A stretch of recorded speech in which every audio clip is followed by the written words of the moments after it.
estaremos iniciando o capítulo 3 de Marcos. Marcos capítulo 3, do versículo 1 ao versículo 6.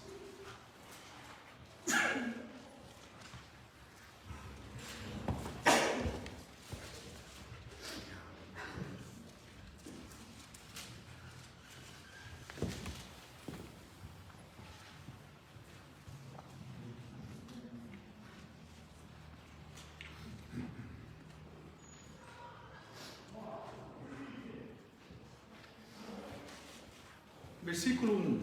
De modo, entrou Jesus no homem que tinha ressequida uma das mãos. E estavam observando a Jesus para ver se o curaria em dia de sábado, a fim de o acusarem. E disse Jesus ao homem da mão ressequida: vem para o meio. É lícito nos sábados fazer o bem ou fazer o mal, ou tirá-la? Mas eles ficaram em silêncio, olhando-os ao redor, indignado e doido com a dureza do seu coração, disse ao homem: estenda a mão. Estendeu-a e a mão lhe foi restaurada. Retirando-se os fariseus, conspiravam logo com os herodianos contra ele em como lhe tirariam a vida. Senhor, nós te agradecemos, Pai, por essa palavra. Obrigado, Senhor, porque temos a oportunidade de aprender um pouco mais do teu evangelho. Para que, em nome de Jesus, que nós oramos e te agradecemos. Amém. Na pregação anterior, sobre como o Senhor Jesus, que é o Senhor do sábado, condenou os acréscimos e o grande legalismo dos líderes judeus. Vimos como ao longo dos séculos eles acrescentaram as suas próprias leis à palavra de Deus. E o Senhor do sábado foi contra todo tipo de legalismo e acréscimo à sua palavra. E Jesus refutou a hipocrisia deles, dizendo que ele era o Senhor do sábado. O Senhor é o Senhor do sábado. O sábado pertence a ele. Um dos nomes que Jesus constantemente é chamado no Novo Testamento é Senhor. Nós vemos o Senhor Jesus sendo chamado de Senhor muitas vezes no Novo Testamento. No entanto, que até a tradição da igreja seguiu na linha, caracterizando o domingo como dia do Senhor. O Senhor Jesus Cristo, que no capítulo anterior fomos apresentados como o Senhor do sábado. E esse título, na verdade, não foi dado pelo evangelista Marcos ou qualquer outro evangelista do Novo Testamento, mas o próprio Senhor Jesus disse ser o Senhor do sábado. E Jesus, ele não é apenas o Senhor do sábado. Ele é o Senhor de todas as coisas. E no capítulo 3 aqui veremos como o Senhor do sábado é também o Senhor da misericórdia e também o Senhor da vida. Em contraste com os senhores da religião, os senhores da morte, os religiosos fariseus. E aqui, algo que fica muito evidente, que o Senhor Jesus nos mostra há dois caminhos que podem ser seguidos: o caminho da vida ou o caminho da morte. Uma é retratada pelo Senhor da vida e a outra ela é retratada pelos fariseus, os senhores da morte, os senhores da religião. O caminho da vida, o caminho do Senhor da vida tem como finalidade adorar a Deus e salvar o homem. Já o caminho da morte, dos fariseus, senhores da morte, um caminho que aprisiona e escraviza as pessoas. O primeiro caminho adora a Deus e serve os homens. O segundo centraliza em regras humanas e oprime os aflitos. O foco dos fariseus era apenas em cumprir regras humanas que eles mesmos haviam criado. O foco deles era na religião. Já o foco de Jesus era de pregar a justiça de Deus e servir o próximo, sempre com compaixão. Se analisarmos os versículos 1 e 2, nós vemos o foco de Jesus e vemos também a intenção dos fariseus por detrás. Aqui muito claramente nós conseguimos ver a intenção dos fariseus. Notem bem o versículo 1. Quando Jesus entra em uma sinagoga, essa sinagoga, que não é especificada qual sinagoga. O que nós sabemos aqui desta sinagoga? Apenas que ficava em algum lugar ali na Galileia, e não temos mais detalhes sobre essa sinagoga. E Marcos chama a atenção para um homem que estava dentro da sinagoga. Havia uma pessoa com mão ressequida. Em Lucas 6,6, Lucas nos dá uma outra informação, uma informação nova, que se tratava da mão direita.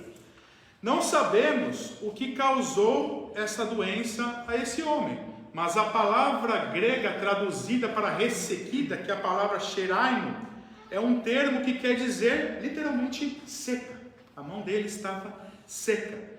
E também nós vemos outras também traduções que traduz como atrofiada. Ela também pode ter esse significado de uma mão seca ou uma mão atrofiada. Essa palavra era normalmente usada para plantas mortas que se secavam. O que sugere aqui que a mão desse homem estava sem vida alguma. Em outras palavras, era uma mão morta. Se tratava de uma mão morta. Nos nossos dias, se nós imaginarmos uma pessoa que ela não tem mobilidade nas mãos, fica muito difícil. Uma pessoa que não tem uma mão seca, uma mão inativa.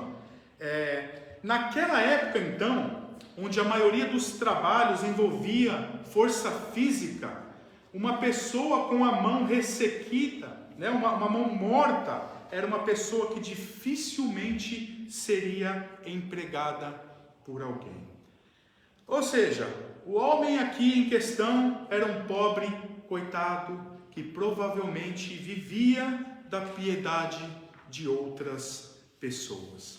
E vemos que pessoas necessitadas, pessoas doentes eram o foco do Senhor da misericórdia, do Senhor Jesus Cristo. Como ele mesmo já disse no capítulo anterior, eu vim para os doentes. E os perversos e religiosos fariseus sabiam que Jesus não era apenas o Senhor do sábado, mas também o Senhor da compaixão. E no versículo 2, nós vemos a intenção aqui dos fariseus, que procuravam uma ocasião para acusar o Senhor Jesus. O texto indica isso, e existe até um consenso entre estudiosos que acreditam que provavelmente os fariseus aqui colocaram esse homem de mão ressequida de propósito na sinagoga. E o que nos leva a crer dessa forma é que tinha ficado muito claro para os fariseus que Jesus se compadecia dos necessitados e dos doentes. E isso já tinha ficado muito claro para eles, que o Senhor Jesus não media esforços para derramar a sua graça maravilhosa. E era isso que ele mesmo pregava: vinde a mim os cansados, os desanimados, os doentes, os necessitados, que Jesus lhes daria o alívio. E da mesma forma, ele ainda faz nos nossos dias. Ele ainda chama pessoas para a sua graça maravilhosa. Ele ainda diz: vinde a mim, você que está cansado, desanimado, que está depressivo, você que olha ao seu redor e não consegue mais ver um sentido da vida, você que muitas vezes até pode pensar em suicídio. Lembre-se que o Senhor Jesus diz: vinde a mim, vinde a mim, o Senhor da misericórdia, o Senhor da graça, o Senhor do amor e da vida. E quando eu digo vida, aqui eu não estou falando de uma vida transitória, uma vida passageira, mas de vida eterna. É isso que o Senhor Jesus dá aos que creem no seu bendito nome, vida eterna, que nós viveremos com o Senhor por toda a eternidade. E no versículo 3, Jesus, nós vemos, chama esse homem de mão ressequida para o meio. Venha para o meio. Duas perspectivas diferentes que nós vemos aqui, a dos fariseus e a de Jesus. Uma coisa que eu gostaria de destacar é os dois extremos que a pregação de Jesus envolvia. Jesus, ele pregava a justiça de Deus, e eu diria que quase sempre com grande dureza, com palavras muito duras. E Jesus, ao mesmo tempo, ele sempre demonstrando a compaixão de Deus e se compadecendo dos necessitados, dos aflitos. E ao contrário dos fariseus, que pregavam um Messias justiceiro e uma falsa religião cheia de acréscimos. Jesus, por um outro lado, enfatizou o arrependimento, a humildade, a fé, a verdadeira justiça e a compaixão e o amor ao próximo. E no versículo 4, o Senhor da graça questiona: é lícito fazer o bem ou o mal no sábado? Se nós olharmos o Velho Testamento, nós conseguimos claramente ver o amor de Deus pelo seu povo, através da sua aliança, da aliança que Deus fez com eles. O Senhor, que é o meu pastor, e nada me faltará. O Senhor, que 1000 cairão ao seu lado, 10.000 à tua direita, mas tu não serás atingido. O Senhor que tinha uma aliança com o seu povo. Os fariseus, que eram mestres na lei, tinham a palavra de Deus em suas mentes, mas ela ainda não tinha descido aos corações deles. Eles não entendiam na prática o significado de misericórdia quero e não sacrifício, como o próprio Senhor já disse no capítulo anterior. E hoje em dia, muita gente, como os fariseus naqueles dias, não entendem o que significa o amor bíblico. As pessoas, na verdade, elas querem ouvir palavras bonitas que irão beneficiar as suas vidas. Muitos em nossos dias também, como os fariseus, queriam ouvir muito sobre o amor, mas não querem amar na prática, como o Senhor Jesus, que sempre demonstra compaixão ao próximo. Mas uma vez, aqui os fariseus, eles pregavam o Messias justiceiro. Eles pregavam o que eles queriam, na verdade. O anseio deles era de serem livres do jugo romano. E para eles, isso significava o amor de Deus. O foco deles era esse. E eles estavam tão cegos por esse propósito que eles recusaram o Messias. Mas também não só havia recusado ali o Messias, o Senhor Jesus, mas também eles esqueceram da compaixão e do amor ao próximo. O mesmo sentimento egoísta nós vemos também em nossos dias. Grande parte dos cristãos dos nossos dias, eles querem bênçãos, triunfos, livramentos e se esquecem da piedade, da verdadeira piedade cristã, que fica muito clara, que é muito claramente demonstrada pelo Senhor Jesus Cristo. Se esqueceram da compaixão, do amor ao próximo. E é um paradoxo isso, porque eles querem muito ouvir sobre o amor, mas eles não querem na prática amar. Eles só pensam em si mesmos e já não mais pensam no próximo. E eles querem, da mesma forma como os fariseus, triunfar sobre os seus inimigos, da mesma forma como os fariseus queriam triunfar, ao ponto de imaginar o Messias como um justiceiro que iria livrá-los do jugo romano. O amor de Deus, para muitos hoje em dia, se resume em uma frase: Deus vai me fazer prosperar e triunfar. Esse é o amor que muitos querem. E se você for fiel à Bíblia e pregar a mesma justiça que Jesus prega, você na verdade será um pregador sem coração. E grande parte dos evangélicos não querem o Jesus que eles inventaram para si mesmos. Da mesma forma, os fariseus negaram que Jesus era o Messias, que eles estavam aqui, nós vemos até tentando achar um motivo para matar o Senhor. Eles não entendiam a verdadeira justiça de Deus. Eles não entendiam o verdadeiro amor de Deus, a sua compaixão e a sua graça. Nessa semana, nesse mesmo texto, eu estava analisando sobre esse texto, e eu vi uma pregação de um pastor que ele é muito famoso, mas eu confesso que eu não costumo ver pregação desse pastor. Na verdade eu não preciso citar nomes, né, e eu não quero também fazer isso, mas eu quero que vocês apenas entendam o porquê que eu não considero a linha até desse pastor e de muitos que estão aí fora pregando. Eu acredito que deve haver um grande equilíbrio quando nós falamos do amor de Deus, da sua misericórdia e compaixão, e quando nós falamos da sua ira santa, da sua vingança, da sua justiça.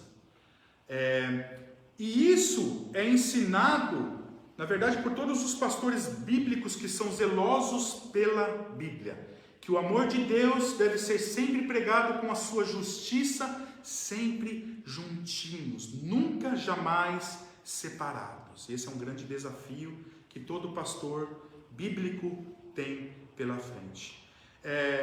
E por que isso deve ser feito sempre dessa forma? Eu vou dar um exemplo prático. Se eu pregar somente o amor, as pessoas começarão a entender que em nome do amor Deus consente em tudo, com tudo. E isso, infelizmente, meus queridos, tem acontecido nos nossos dias. Se fala muito de amor, o amor de Deus. E as pessoas acham que tudo pode. Deus me ama, então Ele me aceita do jeito que eu sou.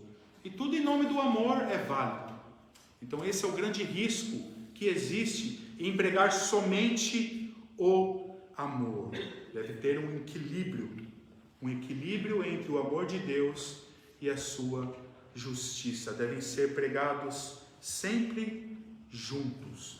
Agora, vamos imaginar que o Fábio, ele só fala da ira de Deus, somente da justiça que vai mandar ímpios não arrependidos para o inferno. Aí as pessoas vão pensar que Deus é um carrasco que só quer punir as pessoas. Eu dei um exemplo de Lutero em uma pregação, há algum tempo atrás, que naquela época de Lutero, uma vez até foi perguntado isso a Lutero, se ele amava Deus. E Lutero ele disse que ele odiava Deus, porque ele era monge. Isso porque naquela época as pessoas elas tinham uma dificuldade tão grande, muito grande, de ver o amor de Deus. Porque a igreja na época oprimia muitas pessoas. Então, eles achavam que se tratava de um Deus carrasco. E Lutero tinha uma grande dificuldade em ver o amor de Deus. Nos nossos dias, por um outro lado, é muito mais fácil as pessoas verem o amor e não a justiça. Se você falar, Jesus te ama, eu sei que Jesus me ama, as pessoas gostam de falar do amor. E todos facilmente conseguem enxergar o amor de Deus. Mas quando se fala da ira santa de Deus, a justiça santa, há uma grande dificuldade. Eu guardo, meus queridos, um ensinamento muito precioso que eu ouvi do pastor Paul Washer uma certa vez, que ele diz que pelo menos a cada 6 meses Um pastor da igreja local, ele deve explicar sobre a harmonia dos atributos de Deus que trabalham em perfeita harmonia e nunca se contradizem. Isso quando eu digo os atributos de Deus, eu digo amor, bondade, benignidade, misericórdia, e também a ira, justiça e todos os atributos de Deus trabalham em perfeita harmonia e devem ser sempre pregados juntos. Eu até imagino, por exemplo, um visitante que está vindo aqui hoje. Existe um grande perigo, se eu falo só do amor, ele vai entender uma coisa que não é o Evangelho. Se eu prego somente a ira, ele vai pode achar que, nossa, esse aí é um Deus carrasco. Por isso essa harmonia deve ser sempre pregada nos povos, para que nós entendamos que os atributos de Deus trabalham juntinhos e nunca devem ser pregados separados. Qual é a maneira certa de se pregar? O amor e a ira sempre juntos, o amor e a justiça sempre juntos. E voltando para esse pregador, que eu dei uma olhada em uma das suas pregações, na verdade sobre esse texto, na verdade só me confirmou o que eu já sabia. Existe uma tendência muito grande em muitos pastores em enfatizar mais o amor e não há esse equilíbrio. E é muito importante, meus irmãos, que nós venhamos a entender isso, a contemplar os atributos de Deus, todos eles, e somente assim nós conseguiremos ver a harmonia e a perfeição de Deus. Então, irmãos, não esqueçam disso. Amor, ira, os atributos de Deus, todos eles devem ser pregados todos juntos. Vamos falar de amor? Vamos falar de amor. Um amor de Deus que é maravilhoso. O amor de Deus que é infindável. Vamos falar da ira? Vamos falar da ira também. Como Romanos 1,17 diz, que a ira de Deus ainda se revela sobre toda a impiedade que existe.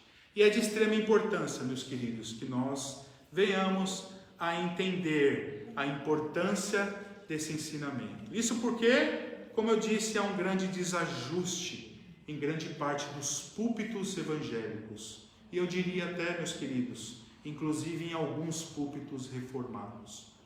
Todo pregador bíblico tem um problema com esse assunto.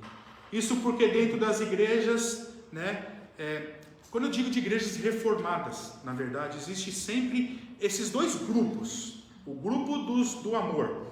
Os que querem mais ênfase no amor. E outros que querem mais uma ênfase na justiça e na ira. São chamados os irmãos um pouquinho mais severos. Sabe qual deve ser a postura de cada pregador ou pastor de uma igreja? Deve ser em não agradar nenhum e nem o outro. Teve uma pessoa no passado que, na verdade, ela me deu um feedback, que ela disse que eu não pregava igual o Paul Washer.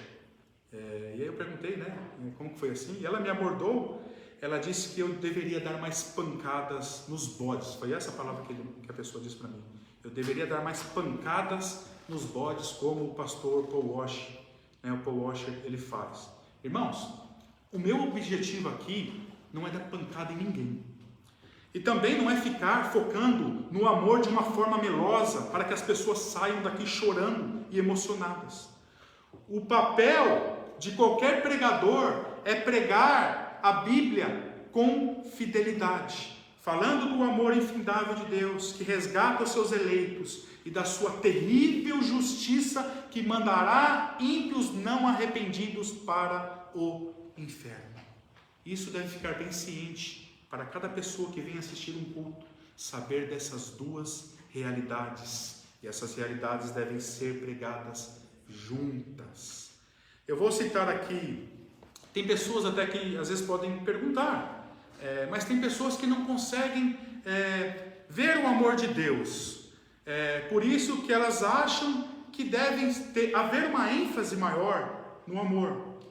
Eu vou citar um exemplo aqui, meus queridos, que aconteceu de algo nessa semana comigo, que eu trabalho com um muçulmano, eu tenho falado muito da Bíblia, falado do Alcorão também, e eu falo muito de Jesus para o Raf, que é esse rapaz muçulmano.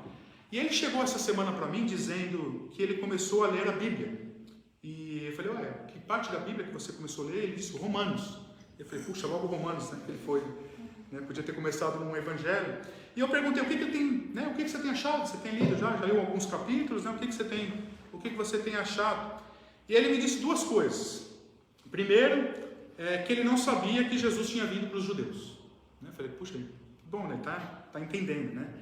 E o outro, ele falou, a segunda coisa que ele me disse é que ele viu uma outra coisa na Bíblia que não sai da cabeça dele, que não estava saindo da cabeça dele, que Deus chama os seus de filhos. E olha bem que ele falou, isso não saiu da cabeça dele. Irmãos, eu achei isso lindo. E esse é o conselho que eu dou para pessoas que não conseguiram ainda encontrar o amor de Deus na Bíblia. Se você ainda não conseguiu enxergar o amor de Deus, o conselho que eu dou para você, faça o mesmo que o Rafa fez. Leiam a Bíblia. Leiam a Bíblia que vocês vão encontrar. Muitas pessoas não entendem a Bíblia por inteira, justamente porque elas não leem. Elas não leem, por isso que elas não entendem. Muitas pessoas ficam só de ouvir o sermão no domingo e passam a semana inteira sem ler a Bíblia. Não adianta apenas ouvirmos pregações aos domingos. Tem muito mais a se fazer, meus irmãos. Leia a Bíblia durante a semana. Participe dos estudos bíblicos. Está com dúvidas? Eu não estou entendendo? Tire as dúvidas. Fazendo assim, certamente não teremos uma visão distorcida das verdades da Bíblia. Justiça e compaixão, amor e ira, como os fariseus tinham. Os fariseus aqui não conseguiam enxergar com clareza, porque eles eram religiosos. Muito importante isso, meus irmãos. Leiam a Bíblia. E leiam também a Bíblia com os seus filhos, para que eles cresçam conhecendo do Senhor. E acima de tudo, não apenas devemos entender o amor, a compaixão de Deus, mas também praticar como nosso Senhor Jesus fazia. Jesus no versículo 4 dizendo, é lícito fazer o mal ou o bem no sábado? É lícito salvar a vida ou tirá-la? É lícito amar? É lícito ter compaixão? Os fariseus achavam que entendiam muito sobre a lei de Deus, mas vemos que na prática eles não entendiam por causa da dureza do coração deles. E a dureza da pregação de Jesus que os chamavam ao arrependimento e do grandioso amor de Deus que era sempre manifestado pela compaixão do Senhor Jesus, e eles não entendiam. A pergunta de Jesus era aqui uma poderosa carga sobre eles, em pelo menos aqui em dois caminhos, em dois motivos. O primeiro, ele expunha aqui a natureza ilegal das suas restrições e tradições extra-bíblicas. Claramente, se nós olharmos o Velho Testamento encoraja as pessoas a fazer o bem e proíbem elas de fazerem o mal. E aqui vemos que era exatamente o que eles não estavam fazendo. Os seus regulamentos rabínicos aqui jogavam uma carga nas pessoas. Dessa forma, os fariseus e não Jesus que estavam violando a lei de Deus. Em segundo lugar, vemos a sua atitude insensível, a atitude insensível deles para com o sofrimento e a dor alheia. Eles estavam mais interessados em acusar Jesus do que ajudar o homem de mão ressequida. Eles, além de serem maus, eles não tinham amor ao próximo. Isaías 1, capítulo 1, do versículo 11 ao versículo 17, deixa claro que Deus já não tolerava mais essa forma farisaica do povo de Israel. Deus já estava cansado da falsa religião deles. Se olharmos do versículo 11 até o versículo 17, eu vou ler para vocês entenderem. De que me serve a mim a multidão dos vossos sacrifícios, diz o Senhor. Estou farto dos holocaustos de cardeiros e da gordura de animais cevados, e não me agrado do sangue de novilhos, nem de cordeiros, nem de bodes. Quando vindes para comparecerdes perante mim, quem requereu de vós isto? Que fizesses pisar os seus átrios? Não continueis a trazer ofertas vãs. O incenso é para mim abominação. As luas novas, os sábados e a convocação de assembleias, não posso suportar a iniquidade e o ajuntamento solene de vocês. As vossas luas e festas aqui estavam aborrecendo a alma do Senhor. Já são pesadas, estou cansado delas. Quando entenderdes a vossa mão, esconderei de vós os meus olhos, e ainda que multipliqueis as vossas orações, não as ouvirei, porque as vossas mãos estão cheias de sangue. Notem bem, eles queriam matar Jesus. Lavai-vos, purificai-vos, tirai de diante dos meus olhos a maldade dos vossos atos. Cessai de fazer o mal. Aprendei a fazer o bem. Buscai a justiça. Acabai com a opressão. Fazei a justiça aos órfãos. Defendei a causa da viúva. Esse texto aqui, meus queridos, o povo, muitos séculos antes de Jesus, já estavam agindo dessa forma como os fariseus. E Deus já estava dizendo que Ele não se agradava mais. Deus não tinha mais prazer nos sacrifícios ou sábados do seu povo. Quando eles se recusavam a fazer o bem, a fazer o mal, a fazer a benevolência que eles deveriam fazer, a ter compaixão para com o próximo. Notem que a atitude deles, depois da repreensão de Jesus, foi o que aqui no texto? Foi o silêncio. Eles ficaram em silêncio. Meus queridos, uma coisa é certa: ninguém fica quieto após ser repreendido, ao menos que você esteja errado. Os fariseus sabiam que eles estavam errados, mas eles eram muito religiosos para admitir isso. E no versículo 5 vemos que Jesus olhou ao redor e ficou indignado por causa da dureza do coração deles. E eles, porque eles eram religiosos e o coração deles era duro. E Jesus tinha visto e percebido isso. E com essa indignação, em um momento aqui de ira com os fariseus, o Senhor da misericórdia disse ao homem: estende a tua mão. E ele estendeu e lhe foi restabelecida. E naquele momento, aquele pobre coitado pôde apertar a mão de alguém novamente. Isso foi algo que veio na minha mente, irmãos. Você já parou para pensar nisso? Uma das coisas mais normais que nós fazemos quando nós encontramos uma pessoa, dar um aperto de mão.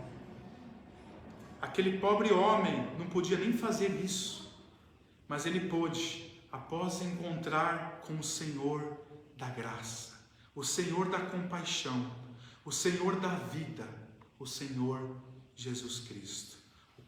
Eu fiquei imaginando o coração daquele homem. O coração daquele homem deve ter se enchido de gratidão. Mas vemos no versículo 6 que não foi isso que aconteceu com os fariseus. No versículo 6, nós vimos que imediatamente eles começaram a conspirar com os herodianos contra ele e pensavam aqui até em tirar a vida do Senhor Jesus.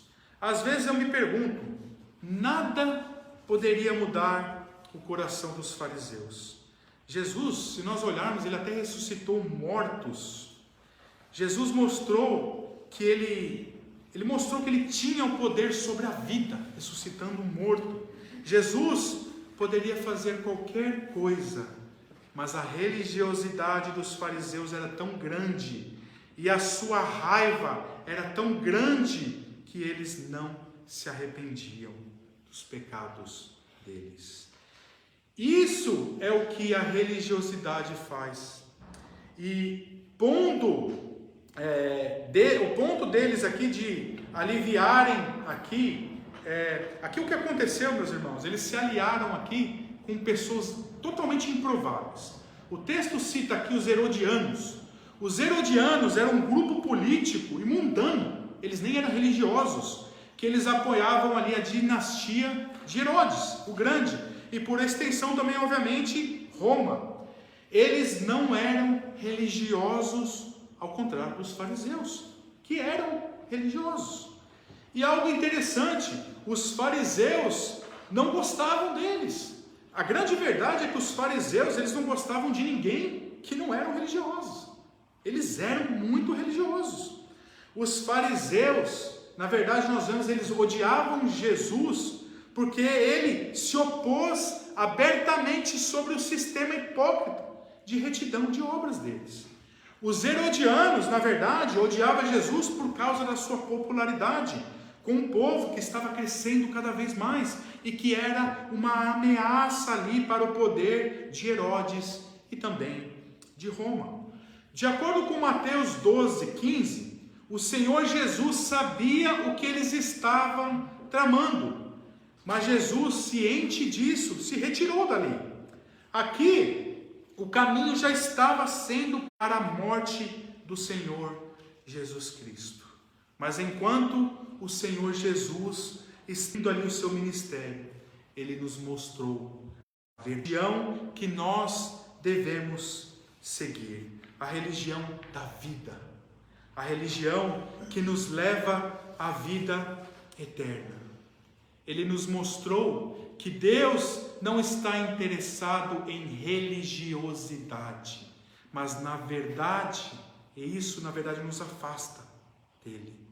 Ele nos mostrou que compaixão e amor ao próximo é o que agrada a Deus.